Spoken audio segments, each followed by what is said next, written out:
Hello students, आइए continuity का एक बहुत ही इंपॉर्टेंट क्वेश्चन सॉल्व करें। लेकिन इस क्वेश्चन को सॉल्व करने से पहले जानने की कोशिश करते हैं कि कंटिन्यूटी होती क्या है, किस फंक्शन को हम कंटिन्यूस फंक्शन कहते हैं।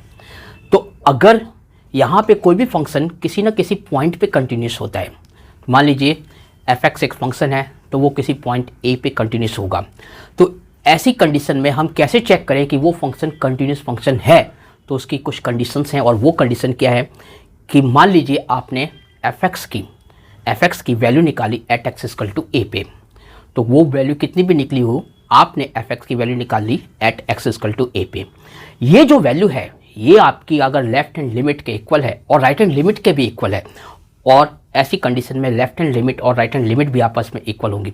तो अगर लेफ्ट हैंड लिमिट इक्वल है राइट हैंड लिमिट के और इनका answer value of f(x) at x equal to a के इक्वल है, तो हम कहते हैं कि वो फंक्शन पॉइंट a पे या किसी पॉइंट पे कंटिन्यूस है। तो इसी कंसेप्ट को यूज़ करते हुए हम इस क्वेश्चन को, जो कि क्वेश्चन यहाँ गिवन है, इसको सॉल्व करेंगे। इस क्वेश्चन में आपको x बोला गया है, x is less than pi by 2, x is greater than pi by 2। तो जहाँ पे x is less than pi by 2 है, उसका जो फंक्शन गिवन है वो हम लेफ्ट हैंड लिमिट के लिए यूज़ करेंगे, और x is greater than pi by 2 के लिए जो फंक्शन गिवन है उसे हम राइट हैंड लिमिट में यूज़ करेंगे। और ये जो x equal to pi by 2 पे जो आंसर है a, ये एक्चुअली में वैल्यू है फंक्शन की। तो ये f(x) की वैल्यू है at x equal to pi by 2 पे। तो अब जो बात मैंने समझाई कि f(x) की वैल्यू लेफ्ट हैंड लिमिट और राइट हैंड लिमिट के इक्वल होती है, तो इसी कंसेप्ट का यूज़ करते हुए हम a, b और b बाई a की जो b बाई a की पावर है 5/3, इसकी वैल्यू फाइंड करेंगे। अब देखिए इस क्वेश्चन को हम गिवन कंडीशन के अकॉर्डिंग सॉल्व करते हैं। तो सबसे पहले हम लेफ्ट हैंड लिमिट लेते हैं।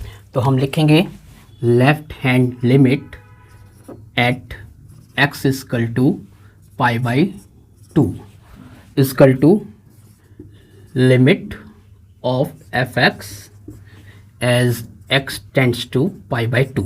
अब ये लेफ्ट हैंड है, इसके लिए हम यहाँ एक माइनस का साइन लगाते हैं। आगे आप क्या करेंगे, आप लिखेंगे इसको लिमिट h टेंड्स टू 0, और इसमें भी नेगेटिव का साइन लगाएंगे। और f(x) जो है, जहाँ पे वेरिएबल x है, वहाँ पे आप लिखेंगे f pi by 2 minus h, pi by 2 minus h, ये लिख देंगे आप लेफ्ट हैंड लिमिट में। अब इसको आगे और सॉल्व आप करते हैं। Left hand limit h tends to 0, और जो फंक्शन है इसका 1 minus sine cube x upon 3 cos square x। तो जहाँ जहाँ x है, यहाँ पे x है, तो यहाँ पे आप पाई बाई 2 माइनस h लगाएंगे। यहाँ x है, यहाँ भी आप पाई बाई 2 माइनस h लगा के इस फंक्शन को इस लिमिट के साथ लिख देंगे। तो इस फंक्शन को आप लिखेंगे 1 minus sine cubed pi by 2 minus h upon 3 cos square, और x की जगह आप लिख देंगे पाई बाई 2 माइनस h। इस तरीके से आपने लेफ्ट हैंड लिमिट को लिख लिया। अब इसको सॉल्व करते हैं आगे स्टेप में। देखते हैं, सबसे पहले आप लिखेंगे limit left hand limit h tends to 0, फिर आप देख रहे हैं यहाँ पे है 1 माइनस साइन क्यूब्ड फिर पाई बाई 2 माइनस h। तो sine cubed pi by 2 minus h, sine pi by 2 minus theta, sine pi by 2 minus theta यानी sine 90 minus theta cos theta होता है। तो ये बन जाएगा कॉस क्यूब्ड, और थीटा की जगह h आ जाएगा आपका, क्योंकि पाई बाई 2 माइनस थीटा, थीटा की जगह क्या है, h है। तो आप लिखेंगे कॉस क्यूब्ड h।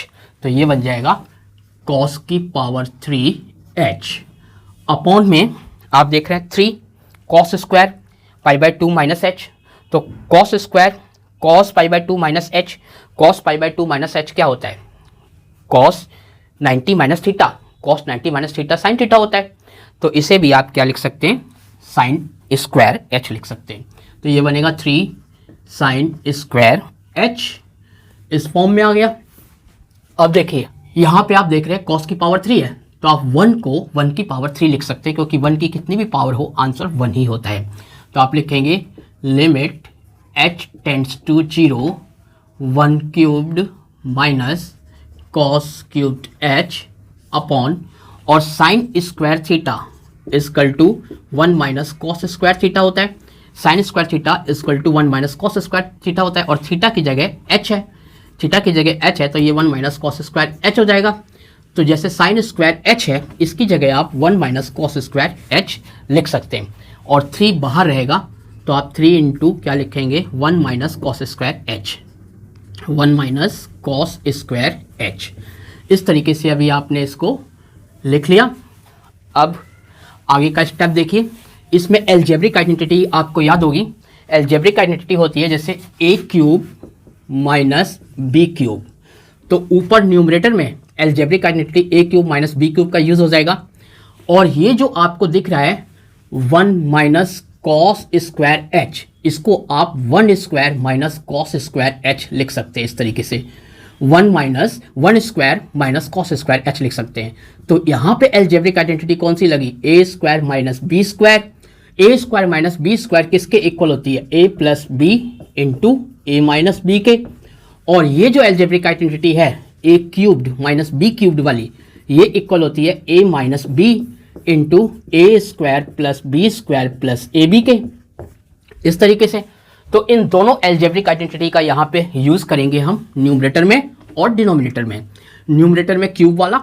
अब इस एल्जेब्रिक आइडेंटिटी का यूज करते हुए आप इसको आगे सॉल्व करेंगे और आप लिखेंगे लिमिट h टेंड्स टू 0 यानी लेफ्ट हैंड लिमिट, और आगे जो न्यूमरेटर में ए क्यूब माइनस बी क्यूब की आइडेंटिटी लग रही है तो सबसे पहले बनता है ब्रैकेट a माइनस बी, तो ये a माइनस बी की फॉर्म में हो जाएगा 1 माइनस कॉस एच, ये हो गया a माइनस बी।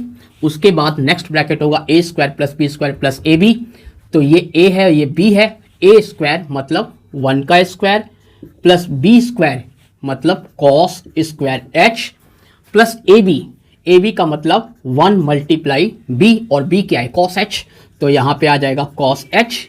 तो ये आपका सेकंड ब्रैकेट मिल गया। अपॉन डिनोमिनेटर में आप क्या लिख रहे हैं 3, इसको आपको मैंने बताया यहाँ पे 2 ब्रैकेट की फॉर्म में आ जाएगा। ये a आपका 1 है और b आपका कॉस एच है, तो 1 plus cos H 1 minus cos H, ये 2 ब्रैकेट आपको मिलेंगे 1 plus cos H into 1 minus cos H. इस तरीके से 2 ब्रैकेट आपको मिल गए। अब ये जो एडिशनल यहाँ पे समझाया था इसको थोड़ा रिमूव कर देता हूँ, ये बोर्ड साफ हो गया। अब देखिए यहाँ पे इस तरीके से आपने ब्रैकेट क्लोज कर दिया। अब आप देख रहे हैं कि न्यूमरेटर में 1 माइनस कॉस एच है, डिनोमिनेटर में भी 1 माइनस कॉस एच है और प्लस माइनस बीच में कहीं नहीं आ रहे ब्रैकेट्स के बीच में, तो ये टर्म्स मल्टीप्लाई में है तो आप इनको कैंसिल कर सकते हैं। तो 1 माइनस कॉस एच से 1 माइनस कॉस एच डिवाइड हुआ तो ये कैंसिल आउट हो गए। अब ऊपर आपके पास क्या बचा, left hand limit h tends to 0 और यहाँ पे बचा 1 स्क्वायर 1 होता है plus cos square H plus cos H आ जाएगा, क्योंकि 1 से मल्टीप्लाई होने पे कोई फर्क नहीं पड़ेगा। और ये आप लिखेंगे 3 इंटू 1 प्लस कॉस एच। इस तरीके से यहाँ तक आपने सॉल्व कर लिया। अब आगे सॉल्व करने की जरूरत नहीं है। अब आगे जहाँ जहाँ h है, बिकॉज ये h टेंड्स टू 0, h 0 के लगभग इक्वल है, तो h की जगह आप 0 पुट कर सकते हैं।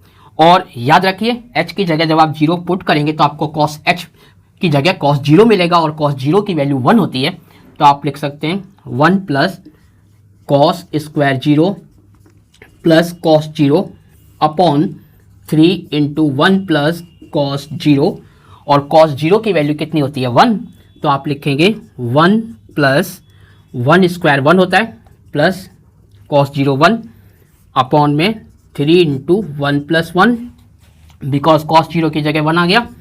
अब देखिए 1 प्लस 1 प्लस 1 3 हो गए और अपॉन में 3 इंटू 2, क्योंकि 1 प्लस 1 2 हो गया और 3 1 जार 3 ऊपर आ गया, न्यूमरेटर में 1 डिनोमिनेटर में बचा 2, 1/2, तो 1/2 लेफ्ट हैंड लिमिट की वैल्यू आ गई। अब लेफ्ट हैंड लिमिट की वैल्यू निकाल ली हमने, अब हम राइट हैंड लिमिट की वैल्यू निकाल। देखिए लेफ्ट हैंड लिमिट की वैल्यू हमारे पास 1/2 आ गई, जिसको हमने इस तरीके से लिख लिया, बाकी मैंने रिमूव कर दिया है। राइट हैंड लिमिट के लिए इस फंक्शन को लेंगे तो हम लिखेंगे right hand limit at x equal to π/2 equal to limit, आपका जो लिमिट आएगा x टेंड्स टू π/2, इस पे आप पॉजिटिव साइन लगाएंगे। ये पॉजिटिव साइन इंडिकेट करता है कि आप राइट हैंड लिमिट की बात कर रहे हैं। और फंक्शन आपका आ जाएगा fx। फिर जहाँ पे x है वहाँ पे आप π/2 प्लस h लगाना है आपको। फिर आप लिखेंगे राइट हैंड लिमिट, या खाली लिमिट बोल सकते हैं आप, right hand limit x tends to, जैसे ही आप यहाँ पे h लगा देंगे यानी π/2 प्लस h लिख देंगे तो ये h टेंड्स टू 0 पॉजिटिव लिखा जाएगा। ओके, फिर आप यहाँ लिखेंगे f π/2 प्लस h। इस तरीके से आपने इसको लिखा। अब हम इस फंक्शन का यूज़ करके राइट हैंड लिमिट को आगे लिखते हैं। तो ये आपका आ जाएगा right hand limit at h tends to 0 positive, और यहाँ पे आपका फंक्शन लिखा जाएगा b के बाद 1 माइनस साइन x है, बट x की जगह आपको क्या लिखना है π/2 प्लस h। तो यहाँ आप लिखेंगे π/2 प्लस h और अपॉन में क्या आ जाएगा पाई माइनस 2, बट x की जगह आप क्या लिखेंगे π/2 प्लस h। तो ये आएगा π/2 प्लस h x की जगह, और ये पूरा ब्रैकेट का स्क्वायर है तो इस ब्रैकेट का आप स्क्वायर कर दीजिए। इस तरीके से आपने राइट हैंड लिमिट को लिख लिया। अब इसको थोड़ा सॉल्व करते हैं। तो देखिए sine π/2 plus h, sine π/2 plus h कितना होता है, आपने 11th क्लास में पढ़ा होगा कि जैसे ये जो है आपका y एक्सिस ये चेंज एक्सिस है और यहाँ पे वैल्यू π/2 हो जाती है, π/2। तो साइन π/2 प्लस थीटा, तो ये बनेगा कॉस थीटा। तो इस तरीके से π/2 प्लस h कॉस h बन जाएगा आपका वैल्यू, और इसको आप कॉस h के रूप में लेंगे। ओके, तो आगे आप लिखेंगे limit h tends to 0, right hand limit है ये b। अब देखिए ये जो हमने फंक्शन लिया b, ये एक्चुअली में मल्टीप्लाई में है, तो मल्टीप्लाई के लिए ब्रैकेट लगाना अगर हम भूल जाते हैं तो बहुत बड़ी गलती है, और यहाँ पे ब्रैकेट मैंने नहीं लगाया तो आपको यहाँ ब्रैकेट ज़रूर लगाना है इस तरीके से। तो ब्रैकेट का यूज़ करना है क्योंकि बिना ब्रैकेट के ये वैल्यू गलत हो जाएगी। तो इस जगह पे ब्रैकेट आपको लगा के b को सेपरेट करना है। ओके, तो ब्रैकेट का यूज़ ज़रूर करना है, याद रखिएगा। तो ब्रैकेट आपने लगा रखा है। अब आप इस b को बाहर लिख दीजिए ताकि कोई कन्फ्यूजन ना हो। मान लीजिए हम यहाँ लिख देते हैं इस जगह। ओके, यहाँ हमने b को लिख लिया। अंदर क्या है 1 माइनस साइन π/2 प्लस h, इसको हम क्या लिखेंगे कॉस h लिख दिया। अपॉन में आपका ये पूरे का स्क्वायर है, लेकिन उससे पहले इस छोटे ब्रैकेट को ओपन कर लेते हैं। तो पाई माइनस 2π/2 और प्लस 2h और इसका होल स्क्वायर, इस तरीके से। तो देखिए 2 से 2 कैंसिल हो गया, 2 से 2 कैंसिल होने पे ये पाई माइनस पाई हो गया, तो पाई से पाई भी कैंसिल हो गया। तो बचा क्या 2h बचा आपका, 2h बचा, और 2h का क्या है होल स्क्वायर, तो ये बच गया 2 का स्क्वायर और h का स्क्वायर, तो 4h स्क्वायर बच गया आपके पास। तो आगे आप लिखेंगे limit h tends to 0 1 minus cos h।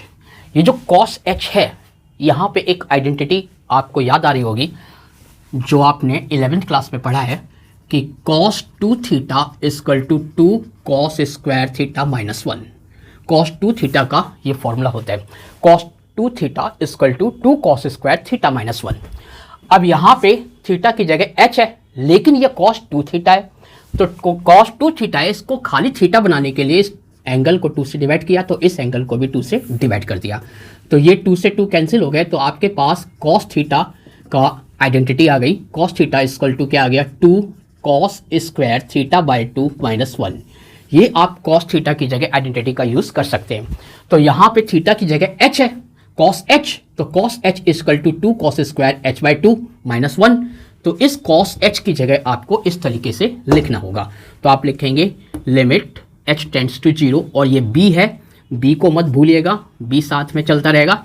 1 minus cos h की जगह आप लिख रहे हैं ये 2 cos square h by 2 minus 1, इस तरीके से। और अपॉन में क्या आ गया, अभी आपको बताया था 2 का स्क्वायर 4 और h का स्क्वायर h स्क्वायर, तो 4h स्क्वायर ये इधर आ गया और ये ब्रैकेट क्लोज हो गया आपका। ओके, अगेन आपको ये ब्रैकेट ऊपर वाला ओपन करना होगा। यहाँ पे जो 4 है, इस 4 को आप b के अपॉन में लगा सकते हैं। लिमिट h टेंड्स टू 0, और ये हो गया b बाई 4 फिर आपने लिया 1 माइनस 2 कॉस स्क्वायर h/2 और minus minus plus plus 1 upon में आपका आ गया h², ब्रैकेट क्लोज। ये +1 है, ये भी +1 है, तो प्लस के 2 हो गए। फिर आगे आप एक स्टेप और करेंगे, limit h tends to 0, positive का साइन b/4, फिर यहाँ पे आ गया आपका 2 minus 2 cos square h/2 upon h², इस तरीके से। अब इसमें 2 माइनस 2 कॉस स्क्वायर h/2 है, तो अगर आप इसमें से क्या करते हैं, 2 कॉमन ले लेते हैं, 2 कॉमन ले लेते हैं तो आगे का स्टेप आपका बन जाएगा लिमिट h टेंड्स टू 0 और b/4 बाहर है, अंदर ब्रैकेट के आपने 2 कॉमन लिया तो आपके पास आया 1 minus cos square, 1 minus cos square h/2, इस तरीके से आ गया ब्रैकेट, और नीचे आपके पास बचा h²। ओके, ये हमने आइडेंटिटी लिखी थी समझने के लिए, इसको रिमूव कर देता हूँ मैं। आगे के स्टेप को ध्यान से देखिएगा, इक्वल टू ये जो आइडेंटिटी आपको मिली 1 माइनस कॉस स्क्वायर h/2, तो ये एक एक्चुअली में ऐसे है 1 माइनस कॉस स्क्वायर थीटा, तो 1 minus cos square theta sine square theta होता है, तो थीटा की जगह h/2 यूज़ करना है, तो आप इसको साइन स्क्वायर h/2 लगा सकते हैं। तो आप लिखेंगे limit h tends to 0 positive b/4, और यहाँ पे आप लिखेंगे 2 साइन स्क्वायर h/2 और अपॉन में h²। अब यहाँ पे हमें h की जगह पे 0 पुट अगर हम कर देते हैं तो ये 0/0 का केस बन जाएगा, और वो चीज़ हमें नहीं बनानी है, तो इसलिए इसमें कोई ना कोई ऐसी आइडेंटिटी का यूज़ करना है जिससे कि लिमिट सॉल्व हो सके। तो यहाँ पे आपको एक आइडेंटिटी याद आती होगी कि limit x tends to 0 sine x upon x equal to 1 होता है। ये जो लिमिट की आइडेंटिटी है, इस फॉर्म में इसको कन्वर्ट करना है। इस फॉर्म में इसको कन्वर्ट करने के लिए आपको क्या करना होगा, आपको इस तरीके से बनाना है कि जो इसका एंगल है, साइन स्क्वायर का जो एंगल है, यानी साइन का जो एंगल है वही अपॉन में आना चाहिए। तो साइन स्क्वायर थीटा, आप एक चीज़ याद रखना, साइन स्क्वायर थीटा को आप ऐसे लिख सकते हो, साइन थीटा का whole square, sine square theta को आप साइन थीटा का होल स्क्वायर लिख सकते हो, तो ऐसे आप लिख सकते हो। और इस तरीके से अगर हम h² के अपॉन में 2 का स्क्वायर लगा दें तो हम इसे h/2 का होल स्क्वायर लिख सकते हैं। तो इस तरीके से इसको आपको कन्वर्ट करना है। लेकिन अगर आप h के नीचे 2 स्क्वायर लगाते हैं तो न्यूमरेटर, पूरे न्यूमरेटर के नीचे भी आपको 2 स्क्वायर लगाना पड़ेगा, यानी न्यूमरेटर को भी आपको क्या करना होगा, 2 स्क्वायर से डिवाइड, और डिनोमिनेटर को भी 2 स्क्वायर से डिवाइड, तब जाके आप ऐसा कर सकते हैं। तो वो चीज़ अब आगे हम इसको सॉल्व करते हैं। आगे हम इसको लिखेंगे लिमिट h टेंड्स टू 0, ये b/4 है, और ये वाला जो 2 है यहाँ पे मल्टीप्लाई में 2 हमने लगा दिया। ओके, 2 से 4 कैंसिल, ये 2 आ गया। आगे देखिए साइन स्क्वायर h/2 और अपॉन में 2 का स्क्वायर, और h² के नीचे भी 2 का स्क्वायर, इस तरीके से बन गया। ओके, लेकिन इस 2 के स्क्वायर की हमें नीड नहीं है, इस 2 के स्क्वायर की हमें नीड नहीं है, तो ये हम बाहर लिख देंगे। ये हो जाएगा limit h tends to 0 positive, और b/2 ऑलरेडी है बाहर, और ये जो 2 का स्क्वायर मतलब 4, तो 1/4 इधर आ जाएगा b/2 के साथ मल्टीप्लाई में, और अंदर आपको जो मिलेगा वो होगा साइन h/2, साइन का एंगल h/2 और अपॉन में h/2, ये h² अपॉन 2 स्क्वायर है, और ये साइन स्क्वायर थीटा है, तो इसका पूरे का हम होल स्क्वायर लिख सकते हैं। तो इस तरीके से हमने लिख दिया। तो अब ये बन गया b/8, इसको आप बाहर लिख सकते हैं, b/8 ऐसे बाहर लिख दिया। फिर आप अंदर लिखते हैं लिमिट h टेंड्स टू 0, अगर h टेंड्स टू 0 है तो h/2 टेंड्स टू 0 जरूर होगा, तो यहाँ पे h/2 टेंड्स टू 0 पॉजिटिव, इस तरीके से आप लिख सकते हैं, और ये बनेगा साइन h/2 अपॉन h/2 और ब्रैकेट क्लोज, और इसका पूरे का होल स्क्वायर, ठीक है, इसका स्क्वायर, इस अंदर वाले ब्रैकेट का स्क्वायर। इसका स्क्वायर करो या स्क्वायर कोई फ़र्क नहीं पड़ता है, आप यहाँ भी स्क्वायर लगा सकते हैं। ओके, हमने यहाँ लगा दिया, ठीक है। अब ये लिमिट वाली आइडेंटिटी की तरह बन गई, जो साइन का एंगल है वही अपॉन में है और वही टेंड्स टू है। तो इस पूरे की वैल्यू 1 हो गई और ये 1 का स्क्वायर हो गया, 1 का स्क्वायर 1 होता है। तो b/8 इंटू 1 का स्क्वायर, यानी डायरेक्ट आंसर आपका b/8 लिखा जा सकता है, क्योंकि b/8 जब 1 से मल्टीप्लाई होगा तो b/8 ही आएगा। तो आपको अब right hand limit at X equal to π/2 पर राइट हैंड लिमिट कितनी मिल गई, b/8 मिल गई। तो यहाँ पे हमें 2 कंडीशंस आ गई हमारे पास। अब हम वैल्यूज़ फाइंड आउट करेंगे। तो देखिए ये हो गया right hand limit at X equal to π/2 equal to कितना आ गया, b/8। b/8 आ गया इस तरीके से। अब देखिए left hand limit at X equal to π/2, right hand limit at X equal to π/2, दोनों लिमिट के आंसर क्या होने चाहिए, इक्वल होने चाहिए according to the given condition. जो कंडीशन हमने पहले पढ़ी उसके अकॉर्डिंग दोनों इक्वल होने चाहिए। तो लेफ्ट हैंड लिमिट पता है, राइट हैंड लिमिट पता है, तो देयरफॉर आप लिखेंगे, या पहले बिकॉज लगा के लिख दीजिए, because left hand limit at X equal to π/2 equal to right hand limit at X equal to π/2, therefore left hand limit कितनी है 1/2, तो 1/2 और राइट हैंड लिमिट कितनी है b/8। b/8 आपने क्या किया, 2 से 8 को काटा 4, तो 1 equal to b/4 implies b equal to 4। b की वैल्यू 4 आ गई। b की वैल्यू आपके पास कितनी आ गई, 4। अब देखिए हमें a की वैल्यू फाइंड आउट करनी है, तो कंडीशन को मत भूलिए। कंडीशन क्या है, कंडीशन ये है कि left hand limit equal to right hand limit equal to value of f(x) at x equal to a। तो यहाँ पे आपको f(x) की जो वैल्यू दे रखी है वो a दे रखी है। π/2 पे x इक्वल टू π/2 पे f(x) की जो वैल्यू है, यानी f π/2 आपका कितना है, a है। तो ये किसके इक्वल होगा, तो ये इक्वल होगा आपको according to the given condition आप लिखेंगे because f(x) is continuous. f(x) क्या है, कंटिन्यूअस है। तो देयरफॉर f(x) अगर कंटिन्यूअस है तो आप लिखेंगे value of f(x) at x equal to π/2 equal to left hand limit equal to right hand limit. Okay, तो ये वैल्यू कितनी आई, a आई। इसकी पूरे की वैल्यू a है, तो a equal to left hand limit 1/2। Okay, 1/2 के इक्वल हो गया। तो a की वैल्यू कितनी आ गई, 1/2। अब आपको एक चीज और फाइंड आउट करनी है, वो है b/a की जो पावर है वो 5/3 है। तो नाउ आप b/a की पावर 5/3 को फाइंड आउट कर रहे हैं। कर लीजिए, इसमें क्या है, b की वैल्यू आपको पता है, b की वैल्यू कितनी है 4, तो 4 लिख दीजिए। a की वैल्यू आपने निकाल ली, a की वैल्यू कितनी है 1/2, तो ये आ गई 1/2 और इसकी पावर कितनी लगानी है आपको 5/3। ओके, तो 4 डिवाइडेड बाय 1/2 और पावर कितनी है 5/3, तो ये बन जाएगा 4 मल्टीप्लाई 2 और इसकी पावर 5/3, यानी 8 की पावर 5/3। और 8 कितना होता है, 8 होता है, यहाँ बता देता हूँ मैं आपको, 8 होता है 2 की पावर 3 और इसकी पावर कितनी 5/3, तो ये मल्टीप्लाई हो जाएगा 5/3 से, 3 से 3 कैंसिल, तो 2 की पावर कितनी आ गई 5।